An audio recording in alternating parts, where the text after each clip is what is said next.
নমস্কার, আমি doctor queen Aditya, স্ত্রীরোগ বিশেষজ্ঞ, কলকাতা থেকে বলছি। আমরা এমন একটা বিষয় নিয়ে কথা বলবো আজকে, যার নাম হচ্ছে ফাইব্রয়েড। আপনারা অনেকেই বা হয়তো সকলেই ফাইব্রয়েড নামটা শুনে থাকবেন, এবং বেশিরভাগ মহিলারা ফাইব্রয়েড হয়েছে শুনলে আতঙ্কিত হয়ে যান, ভাবেন যে আমার বোধহয় একটা ক্যান্সার হলো, আমার বোধহয় জীবন এবার শেষ হতে চলেছে। কিন্তু ব্যাপারটা একেবারেই সেরকম নয়। ফাইব্রয়েড একটা খুব কমন টিউমার, যেটা কিনা জরায়ুতে হয়, ইউট্রাসে হয়। ইউট্রাসের বিভিন্ন জায়গায় হতে পারে, কারুর একটা হতে পারে, কারুর একাধিক, কারুর অনেকগুলো হতে পারে, ছোট বড় মিলিয়ে।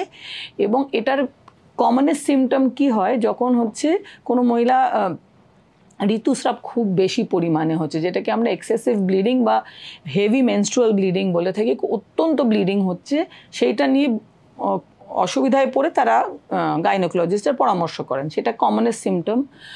কারুর হচ্ছে যে এত বেশি ব্লিডিং হয়ে অ্যানিমিয়া হয়ে গিয়ে সে মানে চলার আর শক্তি নেই, সেই পরিস্থিতিতে গিয়ে ডাক্তারের কাছে পৌঁছান। এগুলো কমনেস্ট সিমটমস।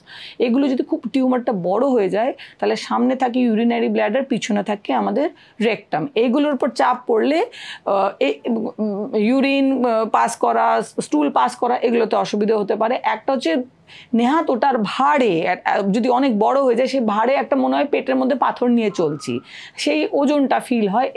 এই ভারের জন্য অনেকে আসেন, বা নিছকে এটা এই কারণে ব্যথা হচ্ছে। এইগুলো কমনেস্ট সিমটমস।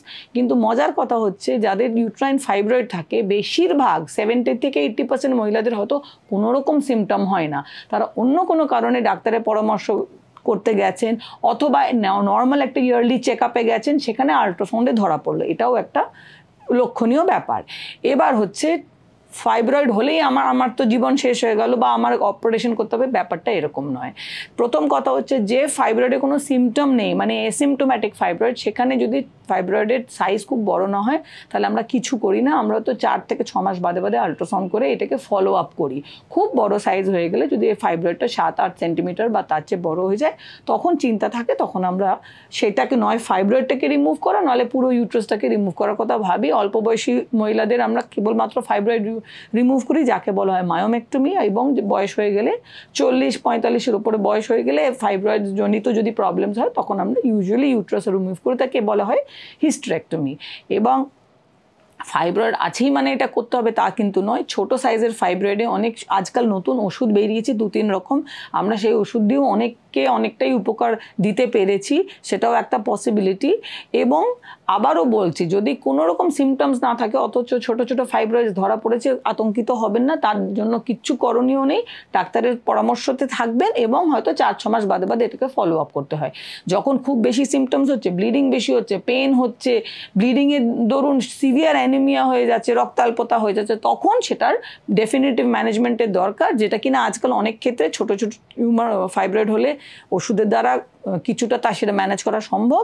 খুব খারাপ বা বেশি প্রবলেম হলে তাহলে সেখানে ইউট্রাস রিমুভ করা হয়। অল্প বয়সী মহিলারা কখনো কখনো এইটা সিমটমস এইটা টের পান যে প্রেগনেন্সির চেষ্টা করছেন, হচ্ছে না, বা প্রেগনেন্সি হয়ে মিসক্যারেজ হয়ে গেল, তখন দেখা গেল ফাইব্রয়েড আছে। তখন মাঝে মাঝে সেই ফাইব্রয়েডটা রিমুভ করতে হতে পারে, যদি সেটা এমন পজিশনে থাকে যে প্রেগনেন্সিতে সেটা হ্যাম্পার করছে। তখন ওটাকে রিমুভ করাকে মায়োমেক্টমি বলে, যেটা কিনা ল্যাপ্রোস্কোপির দ্বারাও সম্ভব, ওপেনেও সম্ভব। তো এই হচ্ছে পরিস্থিতি। যদি আপনি ফাইব্রয়েড শোনেন, কথাটা শুনে এত আতঙ্কিত হবেন না। Thank you.